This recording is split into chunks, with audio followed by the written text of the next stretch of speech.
Magandang araw po ulit sa inyong lahat at welcome back po sa aking YouTube channel.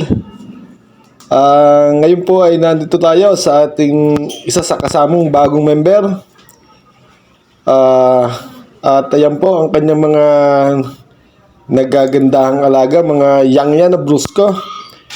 Ito po ay large at XL. At yan po ang ating gagawin ngayon. Napakadami po nito at napakaganda. Kaya abangan nyo po ito. At pakikita ko po sa inyo magiging mga ayos nito. Bali ito po yung mga 1 taon ko nang hawak. 1-2 taon at ngayon ko po lang ito ibablog. Kaya panoorin nyo po hanggang dulo. At samahan nyo po uli ako. At napakahuhusay po ng mga materialis nito.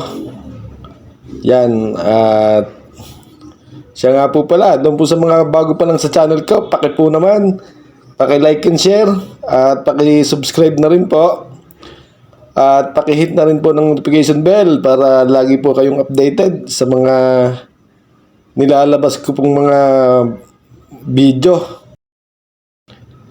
At yun po, manatili lang po kayong nakatutok at mamaya po pakikita ko po magiging ang resulta ng pag-workshop ko po dito. Maraming salamat po.